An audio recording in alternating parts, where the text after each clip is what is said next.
Funding for Frontline is provided by the annual financial support of PBS viewers like you.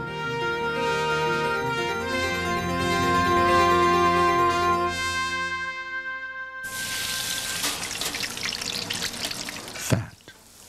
Soothing, comforting fat. The smell, taste, and texture of it intoxicates the senses.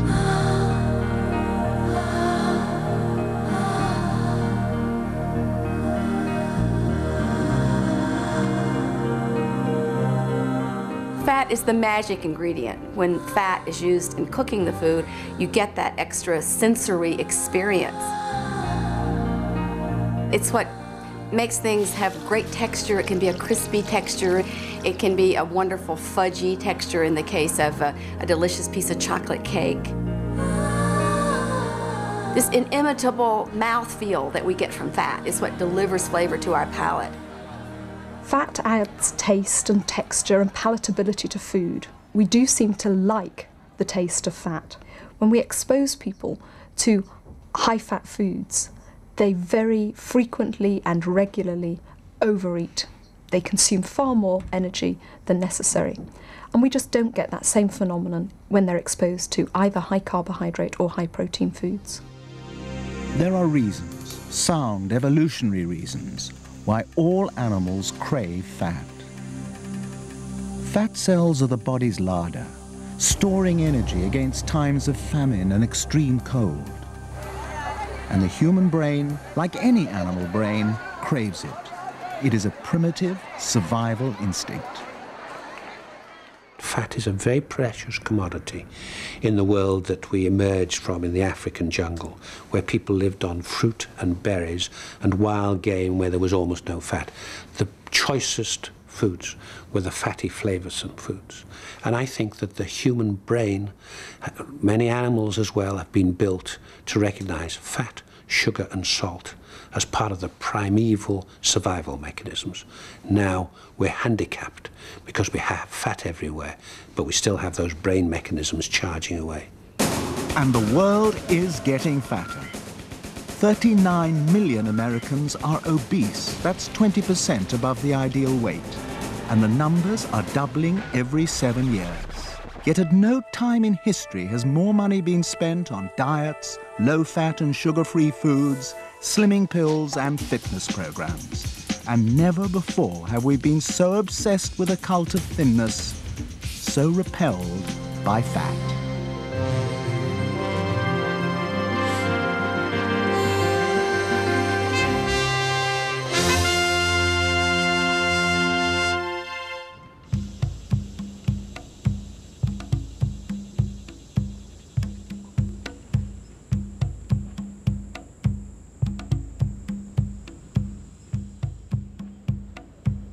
"30 miles south of Phoenix, Arizona, the Casablanca Highway skirts the border of the Gila River Indian community.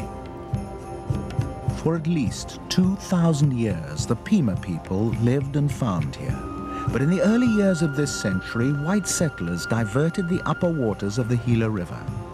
The Pima's irrigation canals ran dry and the land died.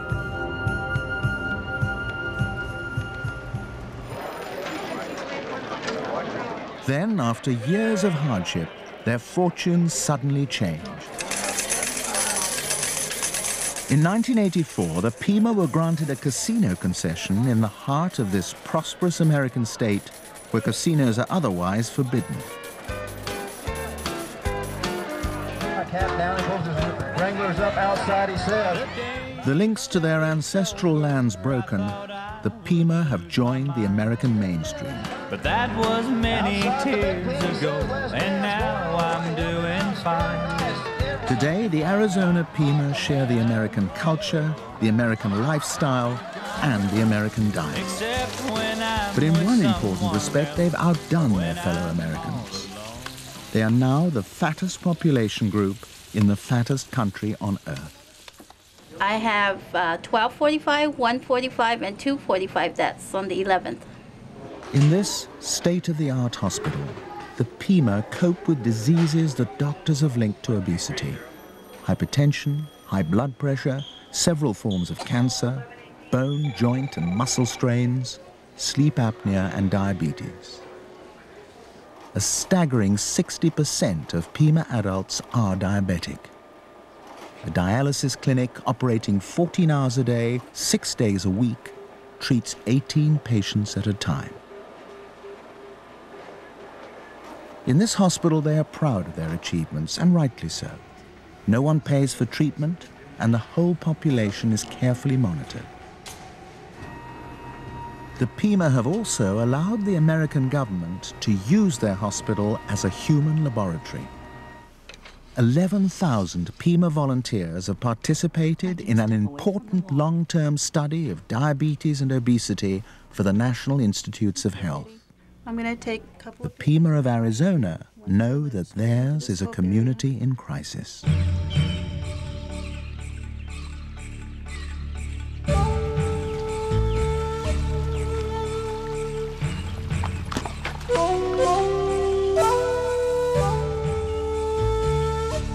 "500 miles to the south, high in the Sierra Madre Mountains of northern Mexico, there's another Pima community of just 700 people whose ancestors separated from the main tribe and migrated here nearly 1,000 years ago.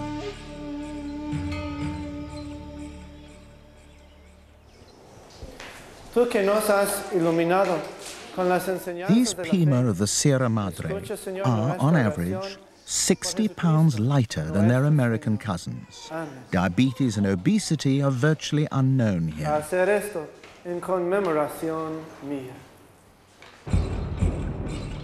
The only thing that distinguishes the two groups is lifestyle. The Mexican Pima farm and live as their ancestors did.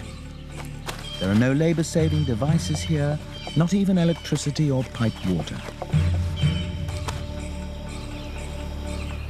You walk, you ride, and if you're late for school like Maria and Cedro, you run all the way, 3 miles.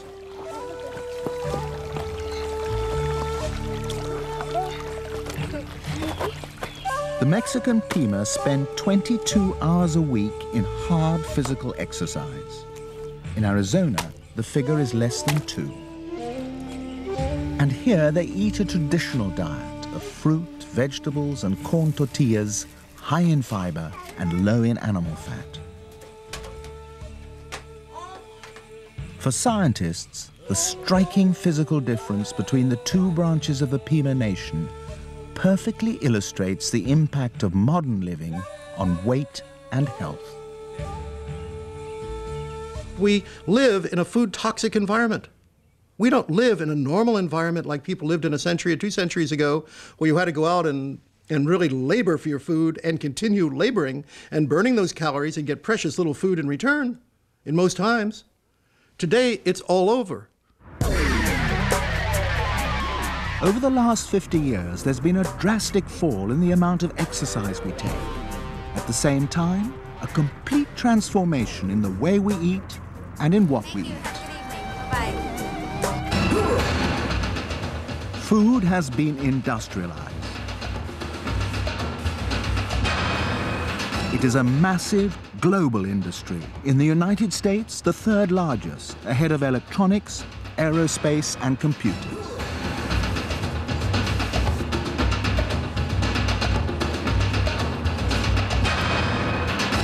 The transition of food to being an industrial product really has been a fundamental problem.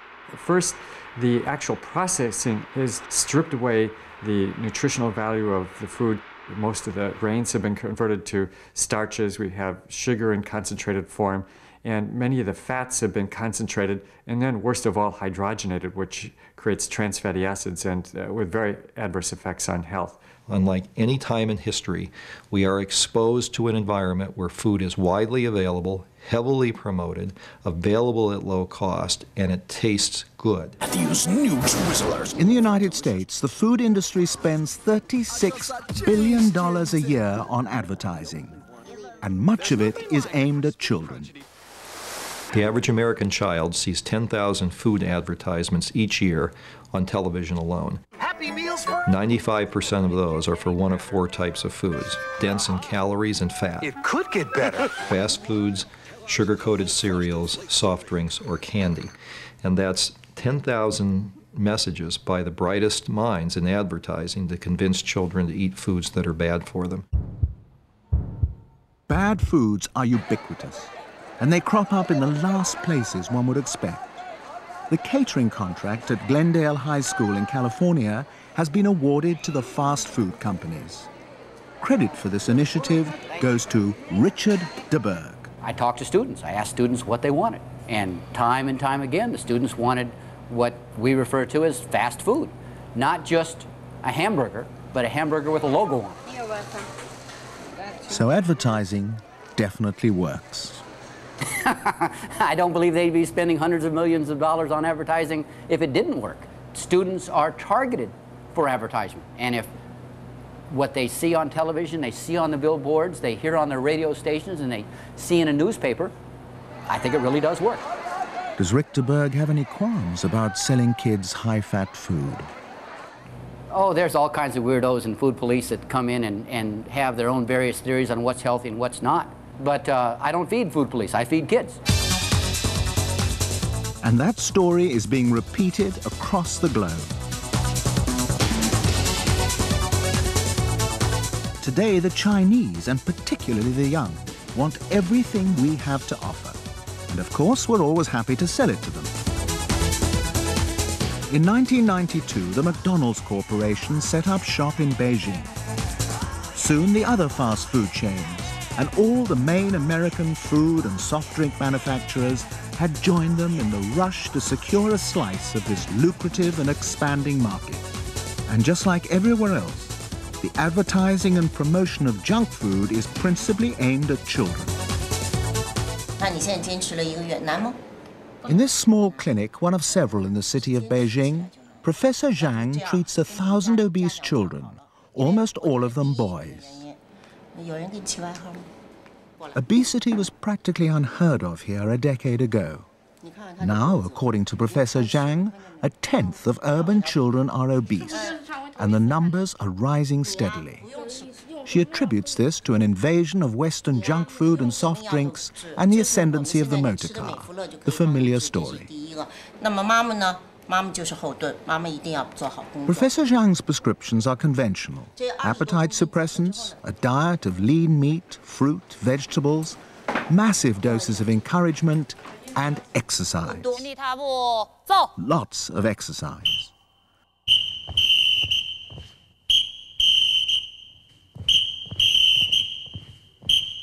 The twin evils, junk food and our sedentary lifestyle. But is that the full picture? Why are 1/10 of Beijing children and 1/4 of American children obese, while others still appear to be unaffected? Is it just down to greed or laziness or parental indifference? Well, obviously not in this case. Something else must have made these children susceptible to weight gain. According to the experts, that something else is in our genes. Our obesity is in our stars. We are genetically determined our size. We know that us guys, we have a bigger belly. That's a genetic thing, part of the Y chromosome. Women, they have a bigger butt, bigger thighs, haunch and paunch, if you like. These are endowments that we all agree are genetic, even to the relative distribution of fat. There's only one thing left out that people somehow do not accept as genetic, and that's the amount of the obesity. There really is increasing evidence of genetic susceptibility to obesity, with staggering evidence of individuals having a single dominant gene that's a major problem. We can no longer just say genes are unimportant. Here we are set up with the genetics, turned on genes, and we're in an environment. It's a perfect setup for people in a food toxic environment to be big. They just can't help it if you have this tendency, and they indeed are caught in a fat trap.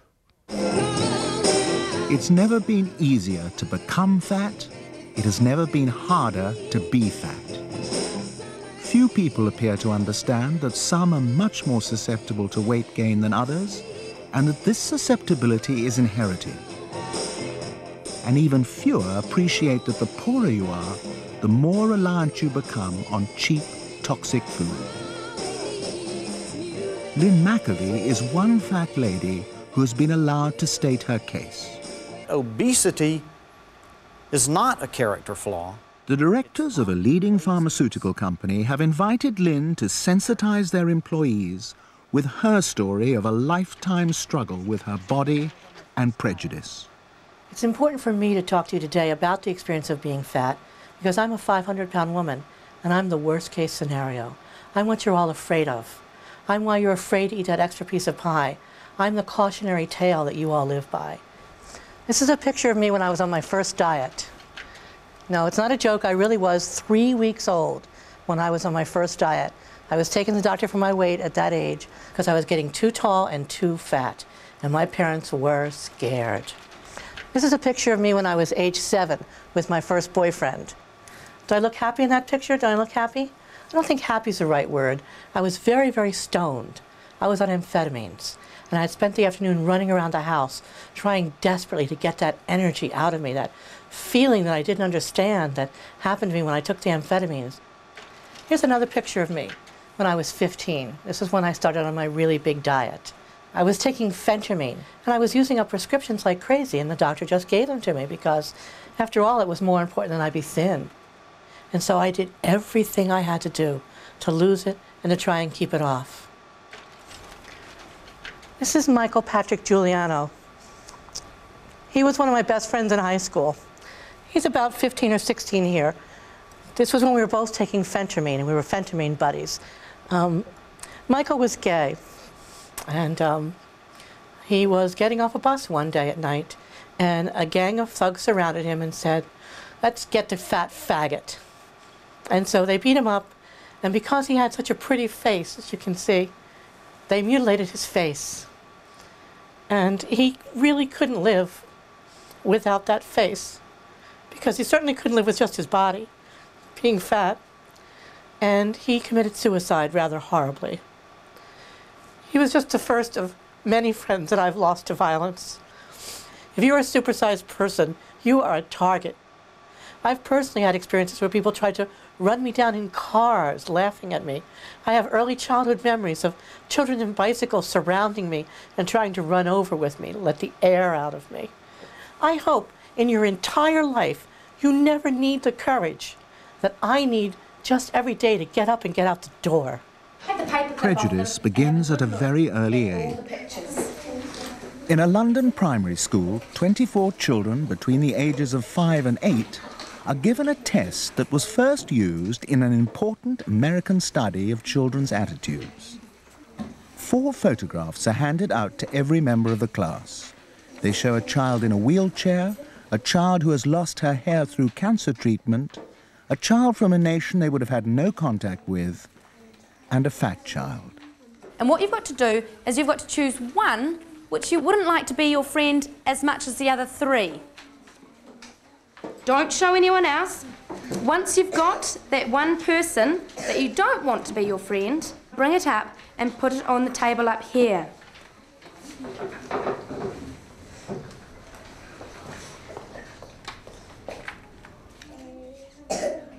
The most unpopular child by far, earning more rejections than the other 3 put together, was the child who is fat.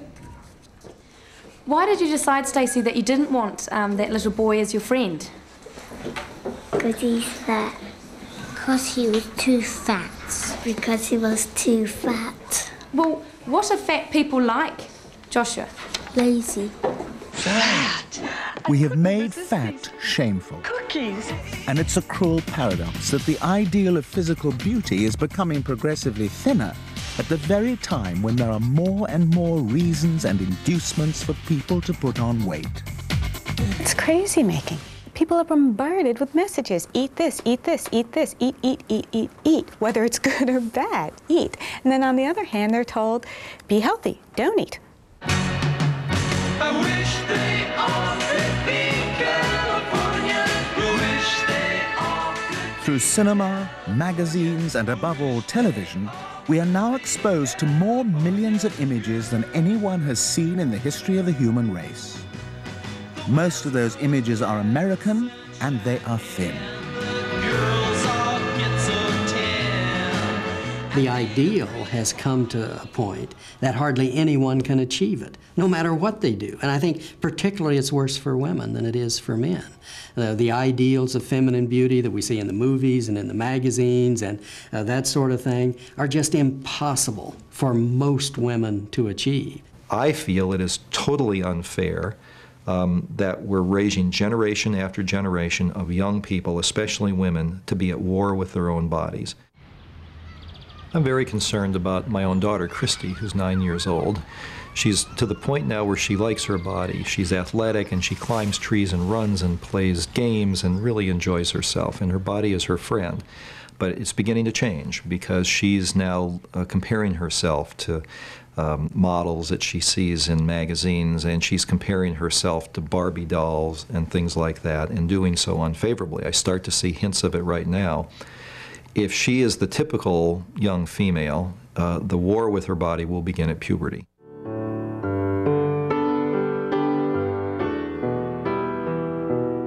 Fashion seems to have dictated that the female body should never mature beyond childhood. Rehearsal time at a privileged English girls' school.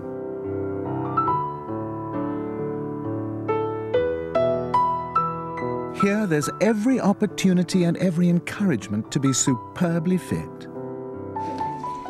Yet most of the girls we spoke to were at war with their bodies, obsessed with weight and dieting. It's a constant thing. You've always got to be conscious of how you look, what you weigh. Get up in the morning, scales are the first thing. Charlotte has been dieting since she was 10 years old. If I looked in the mirror, I just looked at myself. My legs were fat, I was fat. I had a chubby face and I didn't like it. You were becoming a woman, that was all. Yeah, I know. Natalie has been on a diet since she was 4. Why? Because I saw this modelling programme and all the models were thin and they had posh clothes and stuff. So I just decided I wanted to be like them. Ilona is 9 years old. Why is she on a diet? Because my mum asked me if I wanted to. She thought I should. And I wanted to because I like some clothes that I can't fit into. Why do you think your mum thought that you should diet? I don't know, really. Do you feel you're overweight? Sort of, yes. Who would you like to be like? Natalie. Why? Because she's got a good personality. But that's nothing to do with weight. No, and she's so skinny. How do you feel about people who are really large, people who put on a lot of weight? I just think that they're lazy. Dana would like to be happy the way she is. Well, I am because that's the way I'm made. And I'd like to lose a little bit of weight, but not too much, so I'm like Natalie. Do you worry a lot about food? Well, no, not particularly. I mean, I do eat lots of vegetables and meat, and no, I've stopped eating potatoes a lot now. Do you think it's much more attractive to be thin? No, not really. But you do. What makes you so sure? I don't know, really. I just like being thin. I just like looks and stuff like that.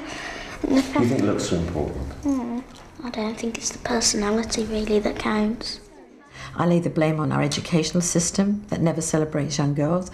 I lay blame on the fashion industry where to be attractive you have to have no breasts, you have to have no hips. You know, you've got to be so bloody glum. I mean, talk about sick cow disease, it's like sad cow disease. The London Fashion Show.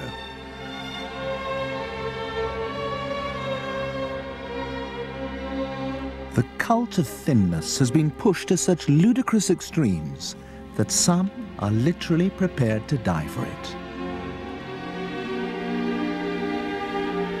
More children than ever are now suffering from eating disorders, and it's affecting them at an earlier and earlier age. In this North London clinic, the youngest patient is 6 years old, and there are many who are under 10, boys as well as girls, all of them tormented by an irrational horror of fat. When you look into a mirror, what kind of a person do you see? A fat person. Person who I just don't like because that just kind of repulses me. These children almost all have major problems in their lives. They have problems which make them have a low self-esteem. Dr. Dee Dawson runs this clinic. And they're looking for ways to boost that. And we hear all the time that to be a size 8 or a size 10 is perfection. And they feel that if they could be perfect, they would have more friends, they would be more confident, that everything would be better for them. And so they start off on a course to become very thin. Mealtime in this place is a painful, silent ritual. No one may leave until their plate is empty. This is the reverse side of the obesity crisis, but its origins are often the same. A relationship with food that has been so distorted by the power of influence and persuasion that life itself is under threat. The major risk is their fertility, that they won't ever be able to have children. Along with that goes osteoporosis, where their bones are so thin that they've lost so much calcium from them that they break very, very easily. They risk damage to their heart, to their circulatory system, to their kidneys. They really can end up very damaged people. How do you disabuse them of this idea that you have to be stick thin to be beautiful? Oh, I find it very difficult, especially every time I open Vogue magazine. I see stick-thin models being paid £10,000 a day to walk along a catwalk and to look just like that, because they are obviously role models for our children. Well, not many people have actually said to me that they've looked at my magazine and decided to become anorexic or decided to diet so much that they became anorexic. Alexandra Shulman, the editor of British Vogue, has another explanation for our obsession with thinness. In a world where more and more women, or more and more people, forget women, are finding it unpleasantly easy to be overweight because you can just buy so much junk food so much easily and so much more cheaply than you can buy healthy food, it becomes more desirable to be thinner rather than fatter. I mean, it's just a very straightforward sociological fact. If the world is getting fatter, it's because they're eating too much. It's as simple as that. Vidal Sassoon sponsors the London Fashion Show and has influenced the way men and women look since the 60s. Will. It's got a lot to do with it, the will. And if you have the will to be in shape as an individual, there's so much more you can do as an individual.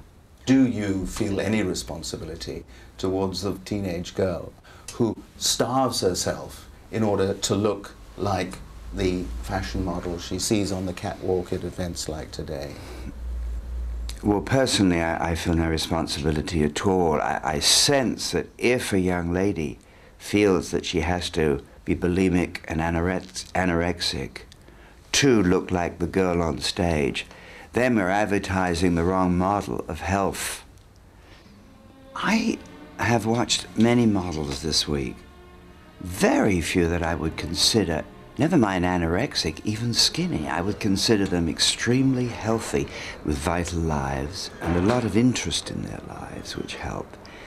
They're pretty healthy girls, and to my sense of proportion, and the way I look at the aesthetics of it all, rather lovely, yeah. At 70, I'm appreciating them even more. Dream on, Mr. Sassoon. You go behind in the you know the models, you see the models, alcohol, smoking, diet pills. That's the reality. If we have a culture that's being fed a starvation mentality. Dr. Steiner Adair treats eating disorders. In her view, anorexia and obesity are two sides of the same coin. We know enough about the dynamics of starvation and restriction to know that if you don't trust your own body's desire to eat a full range of food, and if you begin to restrict or think obsessively about food, you are very likely to binge. After her experiences, Lynn McAvee is convinced this is true. I doubt I would have been the size I am now if I hadn't dieted and taken pills. I would probably always have been a very fat woman, possibly a supersized woman. I would not have been a 500-pound woman if I had not had my relationship to food so disturbed, and if my body, I think, had not been so traumatized by the repeated pill taking. Are there any options open for someone who is supersized? The Baptist Memorial Hospital, Memphis, Tennessee. When all else fails, people come here, not for reasons of vanity, but because their weight is literally killing them. In the United States, the number of people in this condition, so-called morbid obesity, has increased by 370% since 1970. I have a war on obesity. It killed my father, it killed his mother, and it's killing over 300,000 Americans every year of obesity and related diseases. Dr. Cowan runs the Memphis Wellness Center. You see, our society does not accept very well the obese individual. They are being treated today as the modern moral equivalent of lepers. And I'm a leper doctor. Okay. Do you mind if I examine your abdomen? No, sir. Patients come to the Wellness Center seeking the ultimate solution in their fight against fat. Dr. Cowan has developed a radical surgical procedure that is a significant advance on the stomach stapling operations pioneered in the 80s. His technique is to divide the stomach and the intestine. All food has to pass through this tiny half-ounce pouch, signaling to the brain that the stomach is full after only a few mouthfuls. Thin people have one thing that big people don't have, particularly my morbidly obese patients. They can feel full. They can feel satisfied when they've had a certain amount of calories. It's God-given. It's in their genes. They are so fortunate. If I could learn how to turn the switch off, it would be one of the most beautiful God-given gifts to mankind. Now do this side. To be able to say, turn the switch, you're satisfied. That's a good note. Okay. That's what we try to do with our surgery. Turning off the switch with stomach surgery is as complex and risky as a heart bypass operation, and Dr. Cowan has set down firm markers. He must be sure that patients' lives are threatened by their weight, that they are physically and psychologically strong enough to survive the operation, and that there really are no alternatives. Now watch my finger. Surgery is the last resort for those who've tried by every other means. I've been overweight as long as I can remember. If there's a weight program out there, I've done it. A liquid diet is the one I've had the most weight loss with, and that was about 60 pounds. But the weight never stays off. It always comes right back. You gain it back, usually plus a few more pounds.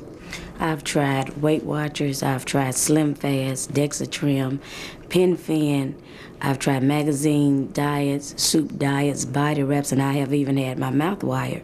I've got some back problems, pretty major back problems, and they haven't been able to treat the back problems because of the weight, and it's made me inactive, and the inactivity has made the weight go up, and it's kind of a vicious cycle. I just got bigger and bigger and couldn't hardly get around.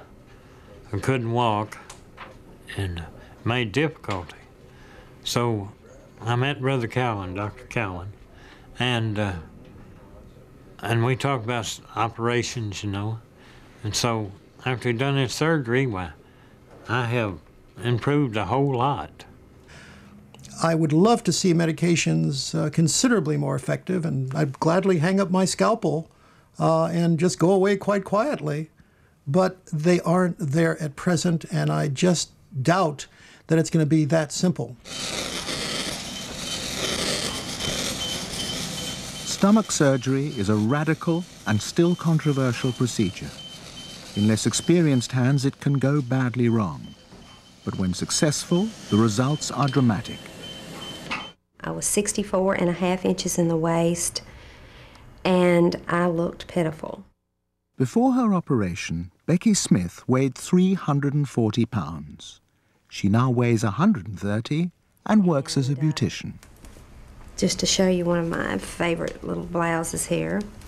And this is a size 30. Susie Johnson has lost more than half her body weight. And I wore size 28 pants, and these are my pants, and I look like a blimp. Although I seemed real happy on the outside, I would go home and I would just die on the inside because I was just so miserable and so unhappy, and it was just a horrible life. I weighed 273 pounds, and I brought a picture for you to see. I'm not sure which is bigger, the fish or me, but my grandchildren will look back at these pictures and they won't know this person is their grandmother. The tough part was just getting used to the weakness, the pain. I mean, there was a lot of pain afterwards. I would never tell anybody that it was a pain-free operation. It's very, very hard. Most of the time you'll accumulate a hernia in your stomach after the surgery. And not only that, you have an irritated area where the skin's hanging over and it's raw and it's red, and they go in and take the hernia out and take all the loose skin off. And normally they come in around the waistline and pull that in, and you know, that makes you have a flat tummy and eliminates the blisters and the sores and things like that. It's a sad statement that somebody has to deform their body. Somebody has to take an otherwise healthy organ like their stomach and have surgery done to it in order to remedy this problem. If we didn't have such a bad food environment, we wouldn't have so many cases of people that fall into this category, and people wouldn't have to subject themselves to the surgeon's knife in order to correct their problem.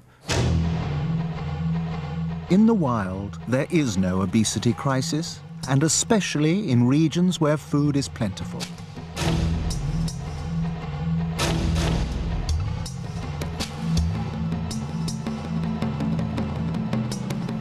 These animals are in balance. When hungry, they kill to eat.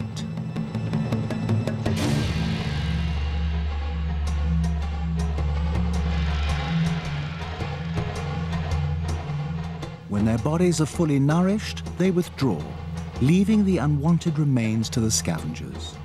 They seldom overeat or approach the point where body fat is a danger to health.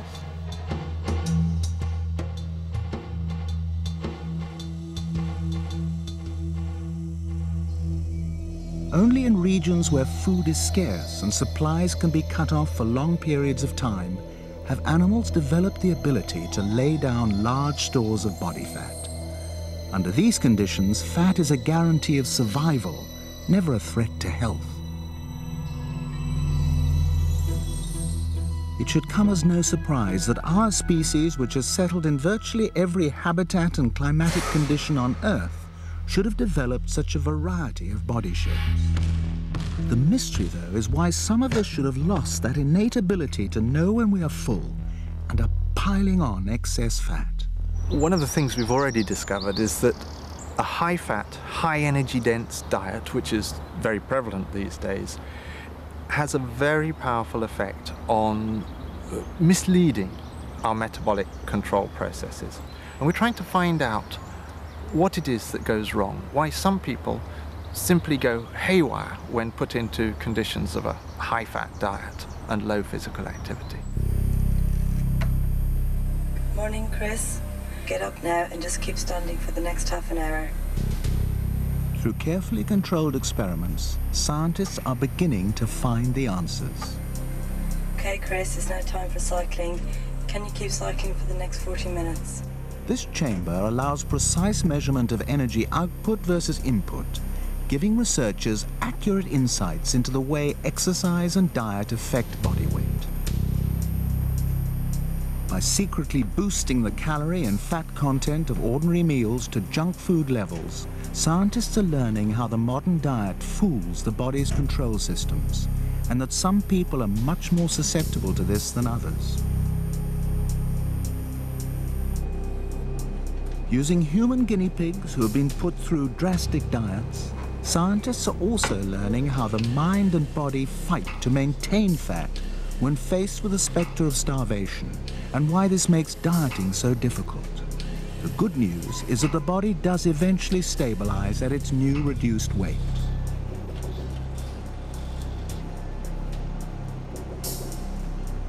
Scientists are also attacking the problem of obesity at its most basic genetic level and have already transformed fat rats into lean rats by gene manipulation. From mice and rats, we have learned that there are single genes that can cause very profound obesity. And we have found in every instance that there is a corresponding gene in humans. So if we went out in the street right now and I showed you a group of adults with heights ranging from 4.5 feet to 6.5 or 7 feet, you would make no comment about this. It's expected. We all expect to see wide variation in height. We accept that this is due to very strong genetic influences.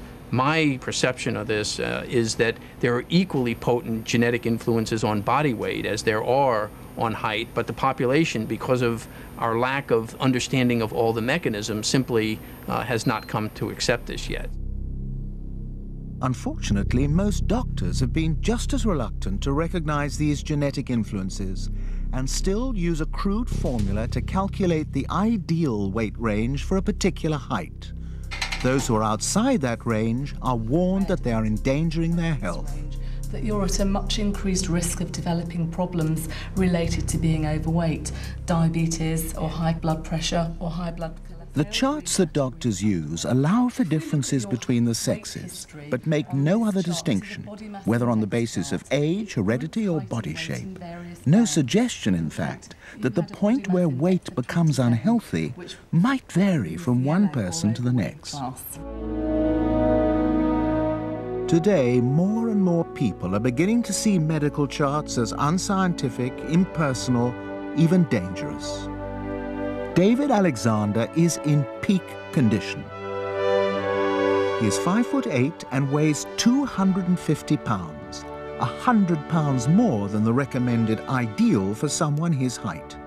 And yet he is training for one of the most grueling competitive sports, the triathlon.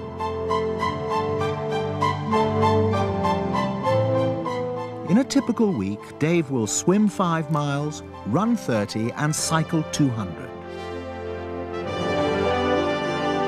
He has completed 264 triathlons, everywhere from tropical Jamaica to northern China. Yet in spite of this record, David's weight supposedly puts him in a life-threatening category known to doctors as morbid obesity. Their recommended ideal for someone Dave's height is a weight range between 130 and 165 pounds. That would be impossible for my body type. The size of my bone structure, my total lean body mass weighs more than that. Where have the medical doctors perhaps got it wrong? Everyone's different. And I think the range is much broader than they will admit. I've had problems with insurance companies wanting to rate me in high risk, and yet I can get up and run a marathon right now, and I'm sure the man giving me the physical can't do that. Dave is overweight, but he's fit. It seems that there is a population out there demanding to be heard. I'm overweight, but I'm exercising and I'm fit. Craig Phelps has been Dave Alexander's doctor for 12 years. Dave's resting pulse is in the 60s, like a trained athlete. His blood pressure is usually in the 120s over 80s, which, once again, for most people is a very normal blood pressure. We've exercised him to the point of exhaustion on the treadmill many times to check to make sure there's no risk of any obvious cardiovascular disease, and that has turned out normal. So we have to kind of say that Dave is fit. The case of David Alexander may not be as unique as it seems. Professor Stephen Blair is also clinically obese.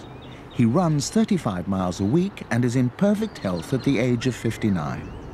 As a scientist, he understands his place in the evolutionary scheme.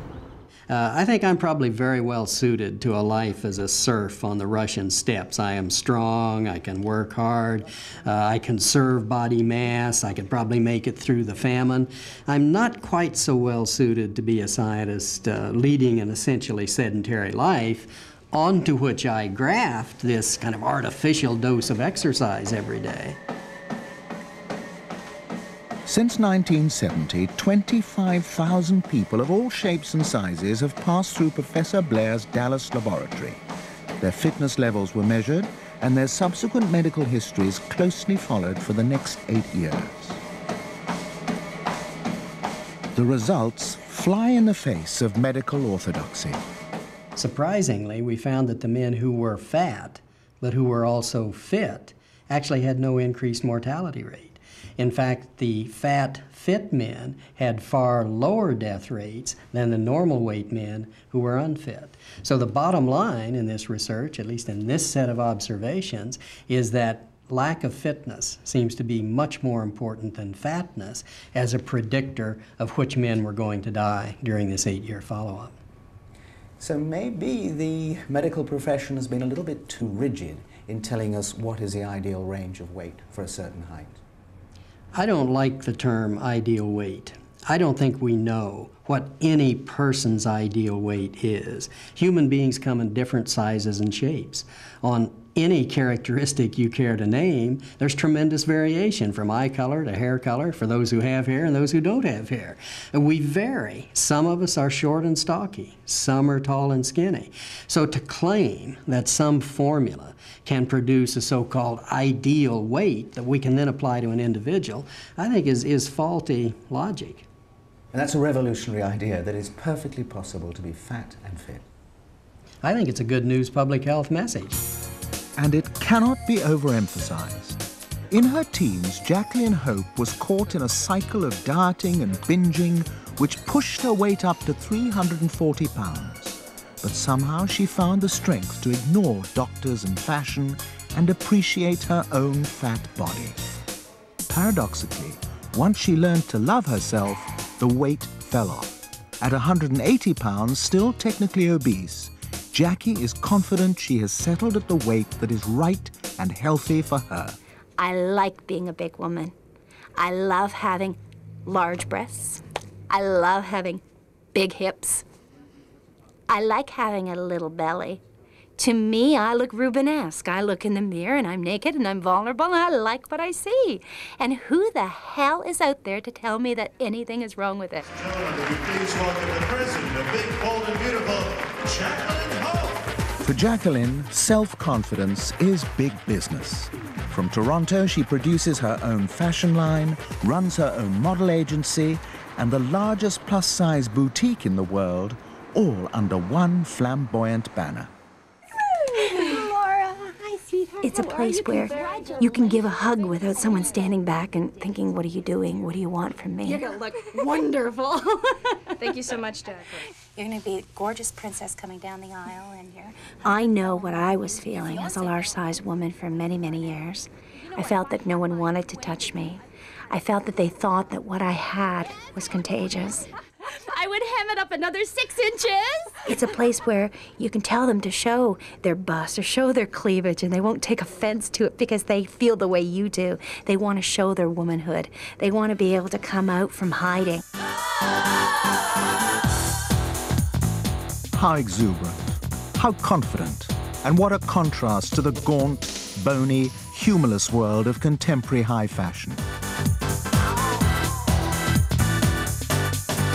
It's at times like this that one appreciates why the well-rounded female form has been celebrated, adored for most of human history.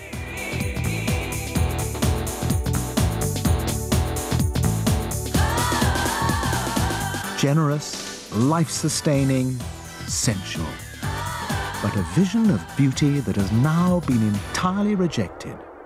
Why?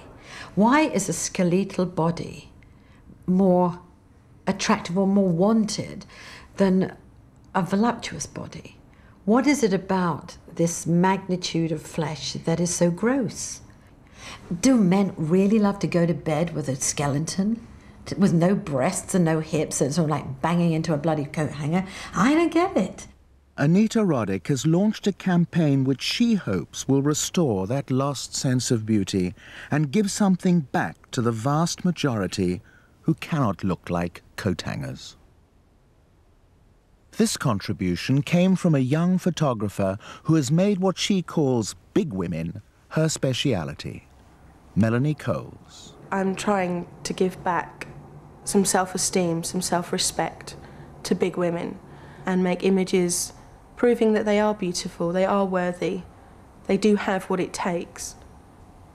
I focus on big women because I am one. and because I feel that we've never had the level of self-respect that I think we deserve.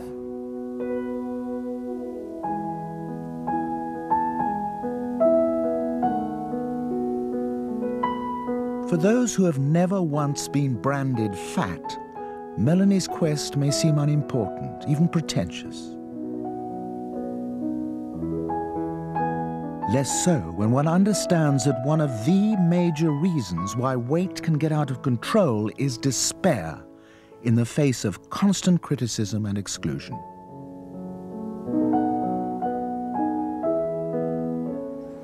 We're not all the same height, the same colour and the same sex and the same size. It's just another part of being different.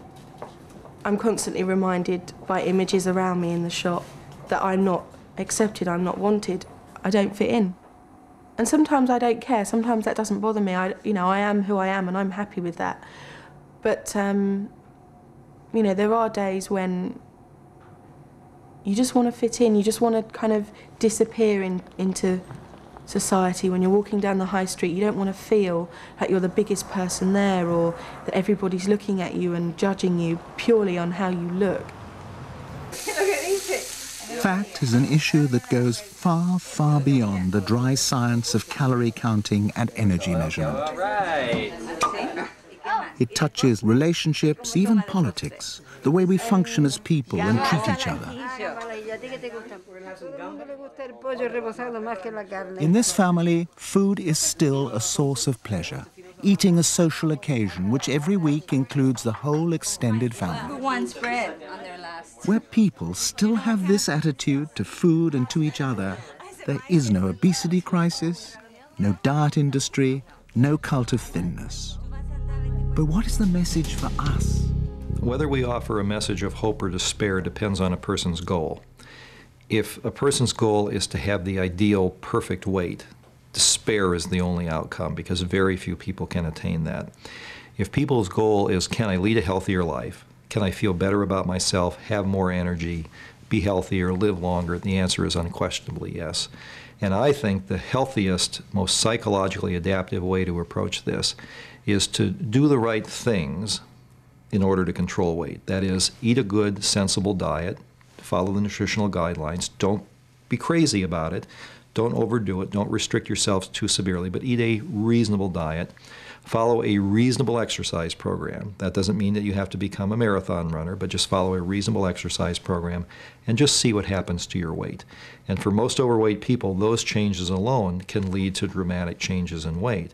And if people approach this from a healthy point of view, that is, they want to be healthier, they want to feel better about themselves, and get their mind away from the number on the scale, then they can achieve significant benefit and feel a lot better about themselves, improve their self-esteem, and improve their health.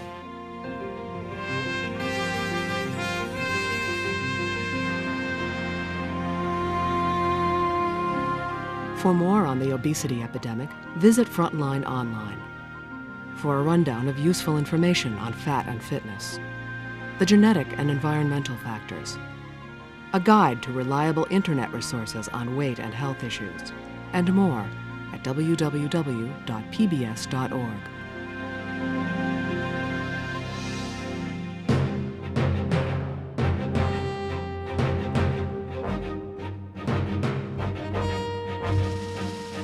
Next time on Frontline, once upon a time, 7 friends shared a dream that would take them places.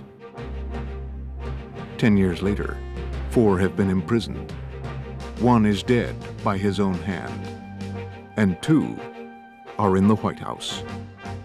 What really happened once upon a time in Arkansas?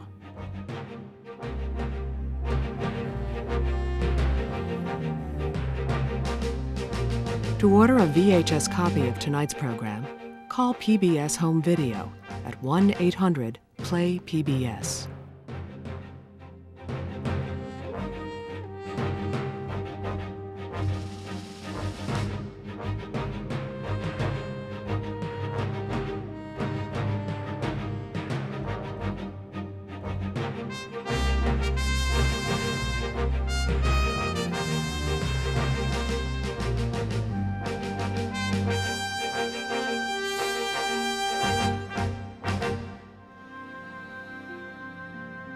Now, your letters.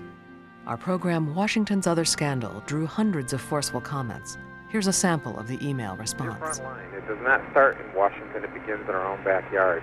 Ultimately, we're getting what we deserve. How much time did you put into your local government last week, last month, last year? It's time for Americans to get up off their butts. We do and will have the kind of leaders we deserve. Joseph DeBlanc. A 55-minute program on this so-called scandal devoted 45 minutes to the White House and the Democrats and 10 minutes to the Republicans. If Frontline had attempted even a modicum of even-handedness, the Republicans would have received at least 20 minutes of skewering. Shame on Frontline. Excellent reporting, but you still don't get it. Lumping the Republican actions with Clinton's may seem only fair, but you were misleading. The Republicans acted not only according to the law, but also according to the traditional interpretation of the law. I'm 51 years old and have never failed to vote in an election. After watching your program, I see no reason to vote in this or any other election in the near future. Democracy is for sale. How sad for us all. Mona Caldwell, Elkhart, Indiana. Let us know what you thought about tonight's program, by fax, by email, or by the U.S. mail.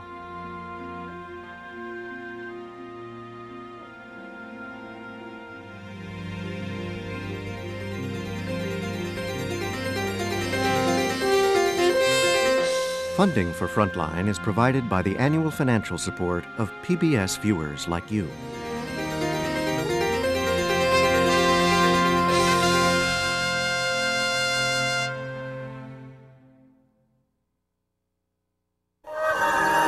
This is PBS.